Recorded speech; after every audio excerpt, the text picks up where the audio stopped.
Vídeo número 28 sobre linguagem C++. A gente vai ver hoje aí basicamente sobre como que você pode estar documentando seu código-fonte através de comentários no próprio código, certo? No vídeo 26 e 27, a gente já começou a ver aí, né, como que a gente poderia estar segmentando o nosso sistema, certo? Então vou lá para o nosso arquivinho de funções.cpp que vai conter aquelas funções que a gente havia definido em vídeos anteriores.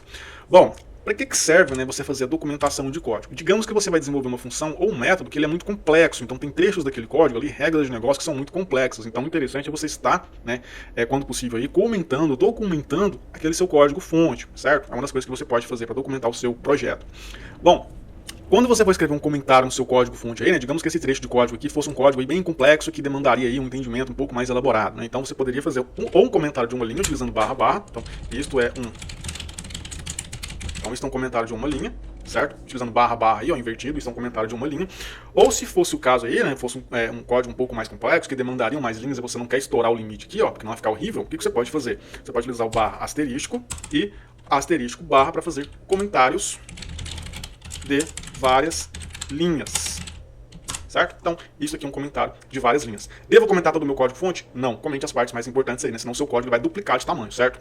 E ele fica terrível para quem for dar manutenção nessa parada aí. Apesar que comentário pro compilador aí, ó, pouco importa. Esses comentários aqui, eles não vão virar código binário quando ele for convertido aí, certo? É para um executável. Então isso aqui só serve para programador, certo? Bom, vamos lá então. Outra coisa que a gente pode ver aqui também, né? Além de você estar comentando aí trechos do seu código aí que é mais complexo, olha que complexidade tem aqui, tá vendo? Então precisou fazer um comentário de várias linhas aí, né? Brincadeiras à parte, quando você vai criar uma função, como essa aqui, por exemplo, né? Digamos que fosse uma função complexa aí, o que você vai ter que fazer aí, né? Uma das coisas que você pode fazer, você pode indicar aqui uma ação, né? O que essa função sua faz. Você pode informar aqui as entradas aqui, ó, que no caso são os parâmetros que aquela função recebe dentro da sua assinatura, certo? Temos aqui também a saída, que vai ser o retorno do processamento daquela função. Geralmente as funções aí, quando você cria, né, ela tem um processamento, certo? E o processamento aqui, ó, é basicamente esse aqui, ó, certo? Então você vai somar aqui a variável A com a variável B, você vai dar um retorno aqui, que é o resultado daquele processamento dela, certo? A gente também tem aqui, né, opcional as suposições, né, o que você assume de ser verdade para que a função funcione apropriadamente. Isso aqui você pode pôr aí ou não, certo? E temos aqui também o algoritmo, né, como o problema é resolvido, certo? O método aí. Vou dar um exemplo aqui, ó. A gente tem uma outra função aqui, ó, que é a função que vai somar pra gente aí, ó. No caso aqui, deixa eu remover isso aqui. Eu dupliquei essa função aqui, na verdade. Vou dar um exemplo aqui agora.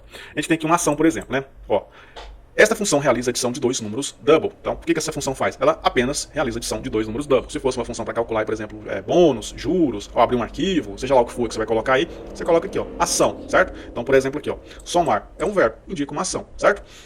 Entrada aí, ó, temos dois parâmetros. Temos a variável A, temos a variável B. O primeiro parâmetro é um número a ser adicionado, o segundo aí, né, um número também a ser adicionado. Saída, né? Então o que a sua função lá, depois que você executar, ela vai fazer pra gente aí, ó? Ela vai simplesmente aí realizar a soma, né, de dois números pra gente e vai retornar aí, ó, certo? Suposições. Bom, essa função assume que os argumentos A e B, né, são números do tipo double. O que é um número double aí, né? São números que possuem casas decimais aí, né? Ou ponto flutuante, por exemplo, o preço de um produto aí. É muito difícil ter um preço de um produto inteiro, um salário, um produto aí, por exemplo, de R$ 200,55, 1,99, né? Essa parte quebrada aí dessa parte inteira, ou seja, a parte decimal. Bom, suposições aqui, ó. Não há suposições adicionais para o correto funcionamento da função. E o algoritmo aqui, ó. Esta função assume que os argumentos A e B são números double válidos, né? Esse aqui é opcional se colocar. Não há suposições adicionais, né? E temos aqui, ó, o algoritmo, né? A função simplesmente retorna a soma dos números A e B utilizando o operador de adição, mais. É basicamente isso que a função faz. Só que o que acontece aqui, ó? Quanto mais comentários você coloca na sua função, ó, olha o tamanho do código-fonte que ficou aqui, ó. Então, se você for documentar todo o seu código aí utilizando comentários, seu código vai triplicar, quadruplicar, quintuplicar de tamanho. Então, se for uma função ou um método aí, né, muito complexo, você comenta. Se for coisa simples igual essa aqui, não acho muito interessante, né? Caso você quiser comentar aí, você pode estar colocando só essas duas partes aqui, que eu acho que já é o suficiente aí, né, para casos como este aqui, ó, certo?